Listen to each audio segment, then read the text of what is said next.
remarque, l'hégémonie fait mauvais ménage avec la mondialisation. Et ça, on ne l'a pas suffisamment compris. C'est pour ça que les super grands sont défaits un peu partout, que la puissance est mise en échec. Parce que la puissance, c'est l'interdépendance. Deuxième élément, nous sommes dans un monde systémique dans lequel, effectivement, ces interdépendances créent des situations de connivence entre des acteurs qui n'étaient pas ou qui ne sont pas forcément des alliés. Quel pays, par exemple? Regardez, ça a commencé cette longue histoire nouvelle avec le couple, si je puis m'exprimer ainsi, Poutine-Erdogan. D'accord sur rien et connivant sur tout, le président turc.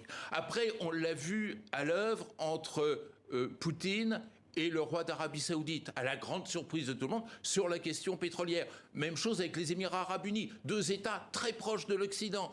Mais on voit aussi des connivences entre Poutine et le Premier ministre israélien quand il s'agit de laisser Israël bombarder les positions du Hezbollah en Syrie, contrôlées par l'aviation russe. Et on pourrait ainsi continuer, alors que l'Occident joue à l'ancienne, engoncé dans cette vieille OTAN qui est née avant moi, c'est-à-dire qu'elle n'est pas jeune, là-bas. Mais qui a été redynamisée, hein, malgré tout, par le conflit en Ukraine. C'est probablement une illusion. Elle a été redynamisée parce que, face à une situation d'urgence, on a pensé que cette alliance ferait poids. Mais premièrement, l'OTAN n'a pas empêché Poutine de passer à l'action, c'est une première remarque à faire. Et surtout, regardez cette alliance, elle ne fonctionne pas de manière aussi harmonieuse. Les désaccords entre Varsovie et Paris ou entre Berlin et Riga ou Vilnius sont quand même... Mais parce que la ligne rouge n'a pas été franchie pour le moment, c'est-à-dire qu'il n'y a pas eu d'attaque d'un pays de l'OTAN.